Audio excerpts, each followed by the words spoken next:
Halo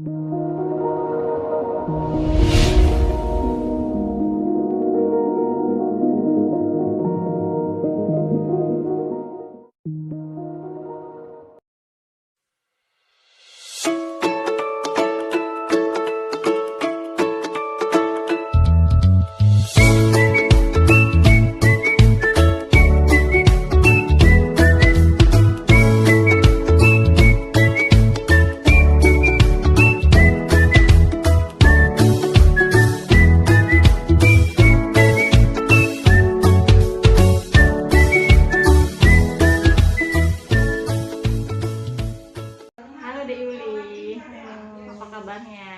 Alhamdulillah sehat. Tadi katanya pas kakak di kelas ada yang mau diceritakan. Apa yang mau diceritakan? Oh, gini Kak, kan ini sekarang lagi masih masa pandemi ya kan. Sebenarnya yang mau diceritain ini tentang anak-anak sih, dimana mereka motivasi belajarnya itu sangat menurun. Jadi tujuan pembicaraan ini mau mencari solusi lagi. Iya, mencari solusi gimana sih? Ya sekalian sharing lah ya kan Kak. Kalau ada masukan juga nanti gimana, kira-kira gimana sih biar anak ini kembali semangat lagi belajarnya gitu. Apalagi kan setelah pandemi kemarin tuh yang belajar dari rumah kan asli kan, mereka nggak ada datang ke sekolah, belajar hanya dari handphone, di rumah pun nggak terlalu dikontrol sama orang tuanya, jadi udah terlalu bebas gitu kan. Jadi ketika masuk ke sekolah masih sedikit banyaknya masih terbawa-bawa gitu. Terbawa ya. Jadi yang menjadi masalah utamanya apa sih Dek Yuli? Kalau masalah utamanya sih itu tadi, motivasi belajar mereka, motivasi belajarnya rendah ya kan. Jadi ketika ada guru juga kan, lah yang masuk ke kelas gitu, ditanyain banyak diamnya gitu kan, mereka kebanyakan fokus ke handphone sih saya rasa gitu. Jadi menurut Dek Yuli itu kira-kira apa sih masalah dari kurangnya motivasi itu, kira-kira kalau kita teliti lagi, kira-kira masalahnya di mana itu? Yang pertama mungkin kalau saya rasa itu tadi ya, udah kecanduan handphone. Jadi orang tuh yang dipikiran cuman game, main TikTok dan yang lain-lain ya kan. Jadi belajar pun di sekolah antara iya dan tidak gitu kan, sebagai formalitas aja, nanti aku kalau nggak sekolah nggak naik gitu kan. Nah jadi mereka datang tapi pikirannya tak kemana-mana gitu, sedangkan kalau ditanya tentang kali-kali aja udah lupa Gitu. ya, Apalagi basic matematika ya dia. Iya. Jadi kalau di kelas anaknya itu bagaimana? Kalau di kelas ya anak-anak ya memang kan kita sebagai guru ya udah melakukan berbagai cara juga gitu kan. Awal dikasih ice breaking dulu biar mereka semangat gitu kan, baru dibuat media pembelajaran biar lebih menarik, tapi ya nggak terlalu, istilahnya nggak terlalu membantu, tetapi nggak terlalu signifikan gitu, karena motivasi dalam diri dia sendiri tuh nggak ada gitu. Iya ya, memang masalahnya banyak lah ya, agak inilah kompleks ya. Jadi menurut Adik Yuli kan udah pembelajaran kan memang di kelas kan kurang motivasi, kemudian kurang aktif dalam pembelajaran. Kira-kira menurut Adik Yuli nih, kira-kira apa sih yang harus kita lakukan sebagai guru di kelas, terutama adik lah sendiri? Kalau kita kan sebagai guru sebenarnya udah ada juga yang kita lakukan ya kan, contohnya tadi dengan memberikan ice breaking, itu kan merupakan suatu perubahan ya. Jadi kan anak nggak gitu-gitu aja gitu kan, jadi mereka semangat dulu gitu. Kita juga ada menyediakan media pembelajaran kan bermacam-macam, ada video, kadang kita tunjukkan, kadang dengan alat peraganya langsung kan gitu. Nah sebenarnya kalau menurut saya itu guru ini nggak bisa terlepas juga dari orang tua kan, gitu. Ya berarti. Karena pendidikan pertama dan yang paling lama itu kan ada di keluarga gitu. Nah itu solusi bagus menurut kakak. Jadi menurut kakak ya, orang tua tadi benar yang Yuli bilang kan, ya tidak lepas dari pengaruh orang tua dan kontrol orang tua ya kan. Jadi setelah adik Yuli dapat solusi ini, kira-kira rencana aksi kedepannya apa yang mau Yuli lakukan untuk mengatasi hal tersebut? Rencananya ini yang pertama nanti kan saya akan mengumpulkan, kan kebetulan wali kelas kelas 9 ya kan, yang sekarang lagi diapain. Nanti rencananya mau kumpul dulu bersama wali kelas anak saya dulu gitu kan.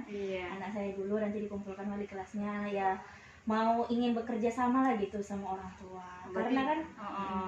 Karena kan di sekolah udah mati-matian pun ngajarin anaknya, kalau di rumah anaknya dibiarin main handphone apa gitu kan, nggak didampingin mengerjakan tugas. Anak-anak ini kan namanya masih SD ya kak ya, Iya. jadi kan harus didampingi, ada PR nggak gitu kan. Jadi kan kita sebagai orang tua juga harus peduli sama anaknya gitu. Jadi mau mengadakan dulu lah istilahnya pertemuan sama orang tua siswa, pendekatan lagi gitu kan, nanti dikumpulkan, kemudian setelah itu nanti kalau seandainya di kelas ini berhasil baru dibilang ke kepala sekolah biar keseluruhan. Iya, berarti gitu. sampel dulu sih, Iya, Yuli, sampel ya. dulu. Tapi itu ide bagus Yuli menurut kakak, karena memang ya perlulah kita ada komunikasi dengan orang tua ya. Oke lah, rencana pertama udah Yuli tentukan, mau memanggil orang tua, bosan berdialog di sekolah ya kan. Rencana yang lain mungkin ada solusi lain dari itu?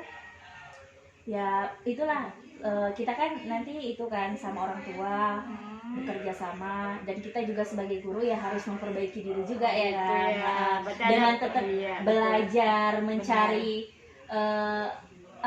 media-media yang baru yang lebih menarik. Mungkin bisa kita tampilkan video TikTok Iya, yang boleh memuat juga pembelajaran, ya. soalnya Jadi anak-anak sesuai kode dan zaman iya. ya Yuli ya. Kita yang mengikut mereka ya Betul kan. juga. Jadi sudah pernah dilakukan itu deh Yuli? Kalau sekarang sih belum, memang masih udah Belum ya, terpikir di tapi kepala, direncanakan ya. Tapi dicari-cari gitu. solusi yang bagus menurut Ah. kakak, berarti ada dua solusi ya Iya. kan. Tadi pertama kita berdialog sama orang tua, yang kedua tadi membuat kita mengikuti mereka ya. Iya. Mungkin dengan TikTok lah ya kan. Iya. Solusi yang bagus menurut kakak. Ada lagi yang lain? Dapat dua solusi kan? Kira-kira untuk sementara itu dulu sih Iya. kak. Nanti itu tadi lah kan seperti yang saya bilang, nanti kalau udah sampel di kelas ini berhasil, nanti bakalan di Jangka panjangnya, jangka panjangnya iya. bakalan diomongin ke kepala sekolah. Luar biasa Biar- itu idenya, Dik. Terima kasih. Jadi kira-kira menurut adik siapa sih yang bisa membantu adik dalam melaksanakan komitmen tersebut?